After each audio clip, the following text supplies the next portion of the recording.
लावा हमके दा। आभा हमार प्यारी बेटी, पापा के हर बात माने लू ना, है ना? पापा के कहे से तो फल खैबू खैबू ना। देखी देखी देखी देखी तब से ऐसे ही कर रहल है, खाना देखते मुंह घुमा ले बेली। हमार गुड़िया ऐसा ना कल जाला, बड़ लोग के बात माने के चाहिए। तो लोग भी तो हमार बात ना सुनेला, काहे काहे ना सुनेला?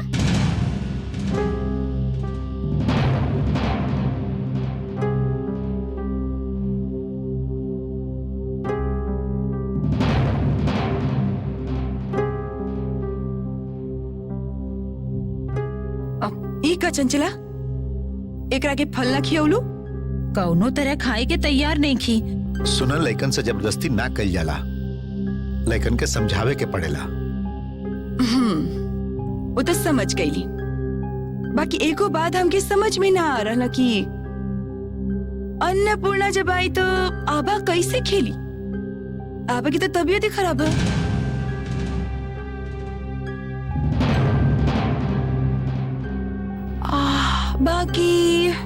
बाकी का अब का अन्नपूर्णा ना आई?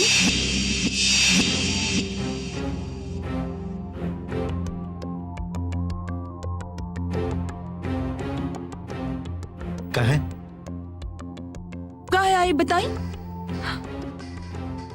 आबा तो हमरा से कह सकत रही ना, हमरा से प्यार से भी तो कह सकत रही कि मम्मी अन्नपूर्णा के लिए आवो। बाकी ऐसे ना करके वो हमार बात मान ही ना रहल है, हमके दुख पहुंचा रहल है, तो फिर कैसे आई अन्नपूर्णा?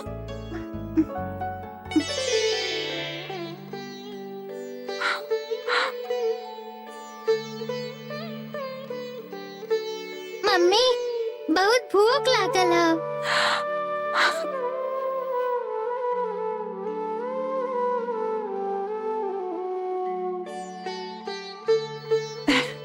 भूख लागल है बेटा? हम खिया देत हई, लखा।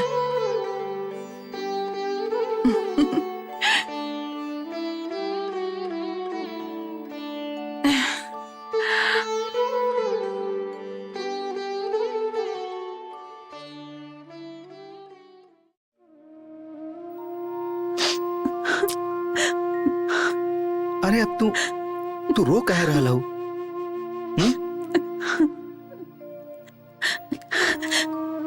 अन्नपूर्णा हम लोग के छोड़ के हमेशा खातिर चल जाई, काम रो भी न सकेली। ओकरा बहुत प्यार करे लागल है, कैसे रह पाई बोली? हाँ हाँ, हम जाने ले कि तू ओकरा से प्यार करेलू। शिवानी, यह तो हम लोग के परीक्षा है, तू कब कैसे खुश रही यह तो हम लोग के समझे के है ना? अच्छा अच्छा, अब तू ही बतावा, उ घर में जाके अपन दोस्त के संगे रही तो खुश रही, तो फिर ओकरा के भेजे के ही चाहिए। अच्छा, तू नहीं खुश चाहत कि खुश रहे? बोला। ये भी पूछे के बात हो ना, तू चाहेलू कि ना? बोला फिर। और यदि तू सचमुच ही चाहेलू तो तोके एगो काम करे के पड़ी, अभी केहू के बुला के ओकर सामान पैक करावे के पड़ी। हम आज ही ओकरा के मिस्टर चौधरी के घरे पहुंचाए। हम खुद ही पैक करब, अपन बेटी के सामान हम दूसर के भरोसे ना छोड़ सकेली। ईका, तू अकेले बिस्तर से उतर आई लू, गिर जाई तू तो? ओह, हम ठीक ठाक है। तो ये बताओ क्या अन्नपूर्णा की कमरा ठीक ठाक है ना? तू हो जाई, सब ठीक कर दे, तू आराम कर। अभी तो तुहार बुखार उतरल है। ना ना, हाँ हम अभी आराम ना करब। पहले ये बतावा क्या अन्नपूर्णा की कमरा ठीक बा कि ना? तुहार मम्मी सुनी है तो गुस्सा हो जाई है। होके दा गुस्सा, कुछ भी होके दा, तो पहले बतावा। अरे हो जाई, हम समय निकाल के ठीक कर दे। चलो अपन कमरा में चलो। ना ना, पहले ये बतावा कि कब कर पो। देखा, हम तुहार मम्मी से कह दे। जा कह दो, हम तोरा संगे चलब। हम बताए कि कैसे सजावे के हा। तो चला ना, चला। अरे अभी हमार काम पड़ल है, हमार पैर में दर्द हो रहा है। अरे देखा, अरे अरे हमार पैर में दर्द हो रहा है। सुना बोनी, अन्नपूर्णा के का मामला है? ओ ये घर के ड्राइवर के बेटी है का? हाँ, ओकर बाप ई घर में गाड़ी चलावत रहे। ओकर बापी राजा के पानी में डुबा के मार डलस, यही से उनका जेल भेज दिया गयी। तबे से अन्नपूर्णा ही घर में रहेली। बहुत मुश्किल से ओकरा भेजल गयल रहे, अब फिर वापस ही आ रहा है। एको हीरोइन तो पहले से सता रहा है, अब दूसर हीरोइन आ रहे है दिमाग खराब करे खातिर। तंग आ गई है ई घर में, फिर से अन्नपूर्णा अन्नपूर्णा अन्नपूर्णा शुरू हो जाए। परेशान हो गए है। हमार बेटा हम लोग सब यहाँ फालतू लोग है ना, का करी? हमार किस्मत के फेर केकरा दोषी ठहराई? सुनीता, का ई तू ही कर सकेलू। उफ, ई पूरा दिन जे ड्रामा करत रहलू, थक ना जालू? का हम नाटक करत रहली? हम नाटक करेली? अन्नपूर्णा के लेके घर में जो नाटक चलत रहेला वो तो के दिखाई ना पड़ेला का? कितना मुश्किल से हम वो लड़की के घर से विदा कैले रही। 2 दिन भी ठीक से नहीं के भीतर क्यों लड़की अपन सामान लपेट के वापस ये घर में आ रहा है। बदमाश कहीं के। अरे धात तेरी के। एक दिन हम घर में ही सोच ली कि शांति से न्यूज़पेपर पढ़ा, बाकी वो नसीब नहीं खे। तब से बक बक बक बक बक बक बक बक के ले जा रहा लोग। हम बकबक करब, हम आपके कान के सामने बकबक करब। एक वजह जाने ली हम अंदर से जर फूट रहा है। देखिए देखिए अपन बेटा के पूरा दिन खाली खेल और खाना, खाना और खेल। पढ़े लिखे के अगर मन ही नहीं खे। ए बंदर, ए हरावा, आवा अपन पापा के सामने पूरा दिन खाली खेल। हाँ दादा, पढ़ाई में तोहार मन ना लागेला ना? हाँ हमके हमारा एरोप्लेन दे दखा दे ताई ना, तो तू ये कमरा में जो भी बात करेलू वो हम सबके जाके बता दे। ए? का? अरे दादा दादा दादा, ये तो हमारा अच्छा बच्चा है, हमारा प्यारा बच्चा। जा जा जा जा बाहर खेले। भगावा एकरा के। कैसे लेकर आई? एकरा हम कोख में रख ले रही, ये तो विभीषण जैसन घर के भेदे निकलल। हे भगवान, हम थक गए हैं, हमके मौत काहे नहीं करते तो हम मर जाए चाहे। उठा ला हमके। तोहार प्रॉब्लम कहाँ जाने लो? तोहार जबान को ज्यादा चलेला और दिमाग एकदम ना चलेला। हाँ दिमाग चलावे से का होई बताई? अन्नपूर्णा के लेके जब घर में सब हलचल बचाई है तो का हम सबके रोक पाए? सबे के मतलब के बड़ा लोग। देखा, एगो बात तो हम जाने ली कि भाभी भी बहुत खुश नहीं की, उनकर भी तोरे जैसन हालत था। वो भी मन से नहीं चाहत कि अन्नपूर्णा लौट आवे। उनकर ही दुख के तू हवा दा, आग के हवा दा। भाभी के नजर में अन्नपूर्णा के और गिराता, मन में नफरत भर दा, दिन रात उनका के पट्टी पढ़ावा, और ओकरा बाद बाकी के सब।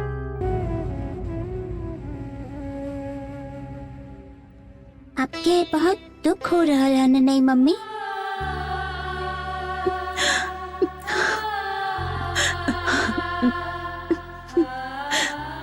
आप रोई मत, आपके तकलीफ हुई तो हमके भी तकलीफ हुई।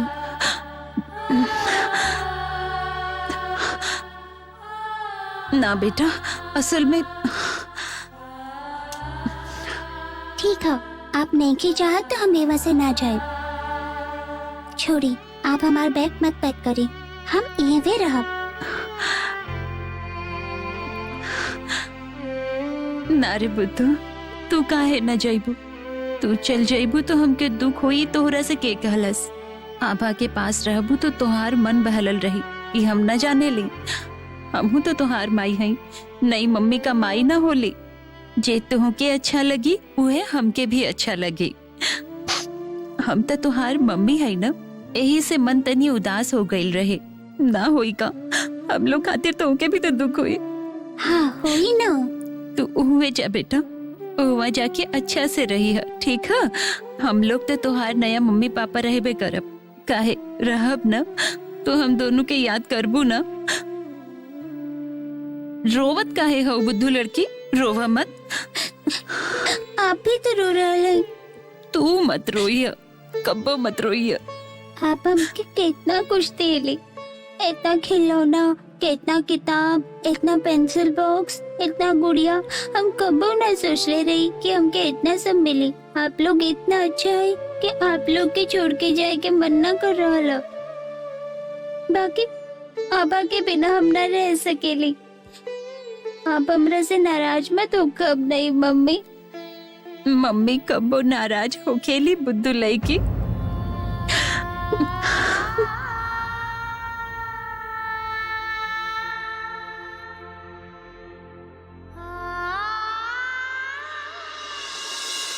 जाने लू सोनाली दीदी, आज कहा आज हमार बेस्ट फ्रेंड अन्नपूर्णा आ रहा है। हम लोग कितना कुछ करब, स्कूल जाइब, खेलब, गप मारब। ई का? कितना मजा आई। ई के कर ह? ये अन्नपूर्णा मैम के सामान है। ओ अन्नपूर्णा आ गई शायद। चंचला तू ये सब ले जा, ये लोग के अंदर ले जा। चला आवा तू लोग हमरा संगे। आई।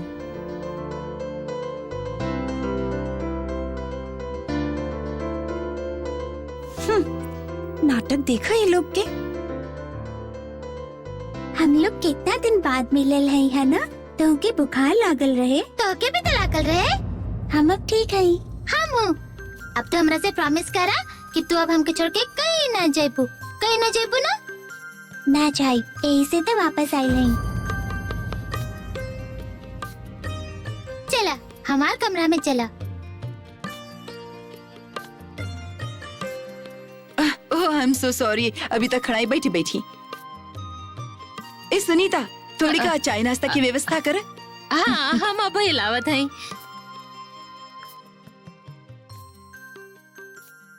अन्नपूर्णा के तोहरा पास छोड़ के जा रहा है, देखिएगा ओकरा कौनो तकलीफ ना होके।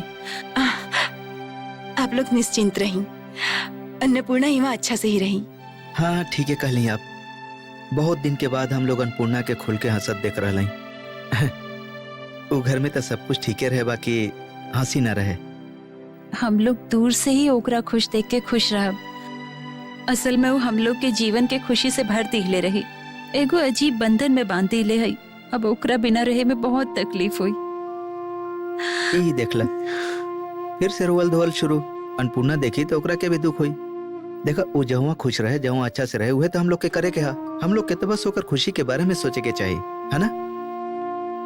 हाँ, वो जहाँ खुश रहे हुए रहे। माई के दिल है ना, थोड़ी का तकलीफ तो होबे करी। ओकरा खूब खुश रखी है रीना। शिवानी, हमके बहुत खराब लग रहा है। असल में मजबूर होके ये कदम उठावे के पड़ल आबा खातिर, ना तो फिर हम। प्लीज हम लोग के आप शर्मिंदा मत करी। जब ही हो रहा है ओकर भलाई खातिर ही हो रहा। एकरा से इम्पोर्टेंट बात और का हो सकेला? Thank you. के खातिर? ई जे तू सही डिसीजन ले लू, हमारी रिक्वेस्ट मान ले लू, अन्नपूर्णा के एक्सेप्ट कर लू, ओकरा खातिर। अन्नपूर्णा के घर में आवल हम एक्सेप्ट कर ही संतनु। बाकी अन्नपूर्णा के हम कबो एक्सेप्ट ना कर पाई, कबो ना। अब ये तू का कह रहा रीना? ठीक कह रहा नहीं। हमार बेटी दिन ब दिन पागल हो रहा है, बीमार हो रहा है, दिमाग के डॉक्टर के देखावे के पड़ गई, और जेकरा चलते ये सब भइल ओकरा हम स्वीकारी। रीना तू गलती कर रहा हम है। कोनो गलती ना कर रहा है। अन्नपूर्णा के चलते आभा की ऐसा हालत भइल, और ओकरा ही घर में लावे खातिर सब लोग हमके फोर्स कैलन, प्रेशर डालन, जबरदस्ती कैलन। लेकिन की यदि नशा की आदत लग जाए तो माए बाप के फर्ज बनेला ओकरा नशा के आदत से बाहर निकालल। हमार बेटी के भी एक तरह के लत लग चुका है शांतनु। इतना नफरत? अन्नपूर्णा से इतना नफरत हो तो के? हाँ, इतना ही नफरत था। ओकर माई बाप हमार परिवार के बिखरा दिलन, हम ओकरा कोनो तरह बर्दाश्त ना कर सकेली। अबू हमार बेटी के जिंदगी बर्बाद कर रहा है, ये सब खातिर अन्नपूर्णा जिम्मेदार है। एको बात जान ले शांतनु, अन्नपूर्णा दोबारा ये घर में आयल है ठीक है, बाकी एकरा से ज्यादा अब हम ओकरा खातिर और कुछ ना कर पाई, ये अच्छा से समझ ली।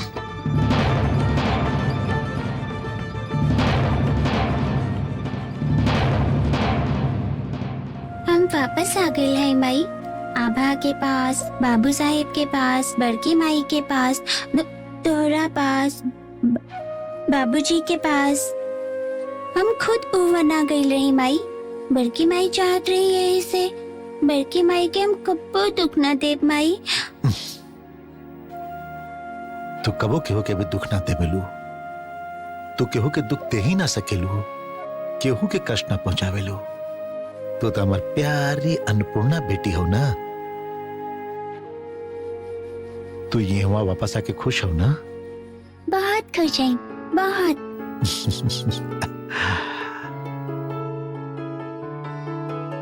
क्या बात है बेटी, तू इतना उदास काहे हो?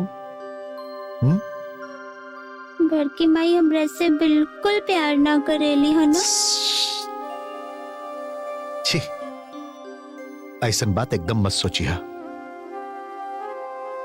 असल में कहा जाने लू, बड़की माई के मन में बहुत दुख है। कहा जाने लू, बड़की माई के राजा बेटा जो चल गए, वो बड़की माई के छोड़ के चल गए। यही से बड़की माई के मन में बहुत दुख है, तकलीफ है। तो देखिया सब ठीक हो जाए। तोरा से तोहार बड़की माई के कोनो तकलीफ नहीं खे।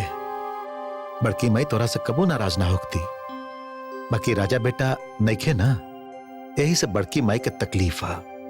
देखिए धीरे धीरे सब ठीक हो जाए। बड़की माई फिर से तो के बहुत प्यार करी है और ओकरा बाद अपना ली है। सच में बड़की माई जब अच्छी हो जाई है तब हमके बहुत प्यार करी है। बहुत प्यार करी है। तू तो प्यारी बेटी हो ना, है ना? अच्छा तू तो इतनी छोट हो, इतना सब बात तो कैसे समझ जाए लू? हम जाने ली, जब हम ना रहब, जब हम आसमान के तारा बन जाइब, तो तू ही सब लोग के देखबू, सब लोग के प्यार करबू। जैसे हम सब लोग से प्यार करेली, ओकरा से भी ज्यादा तो सब के प्यार करबू। हमें बात जाने ली।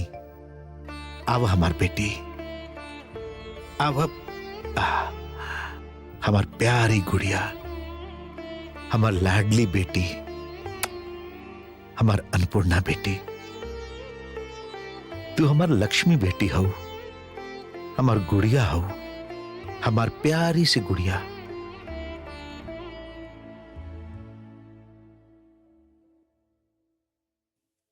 ये देखा हम दोनों के फोटो, तो हमेशा हमरा संगे रहत रहू।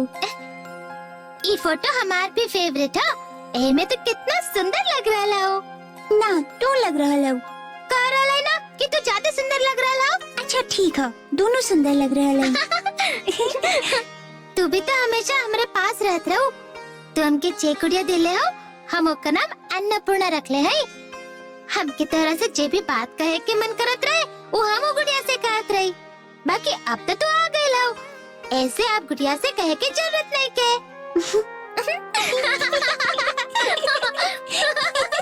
देखा था दोनों कैसे खिलखिला रहा है। कितना दिन बाद हमारी बेटी हंस रहा है। अन्नपूर्णा ही होकर हंसी लौटौले है।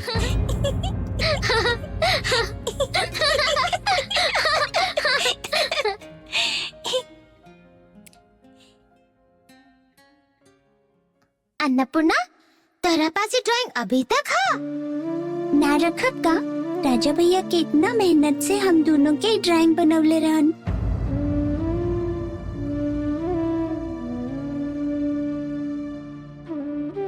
राजा जदी वहाँ रहत तो कितना अच्छा होकत ना।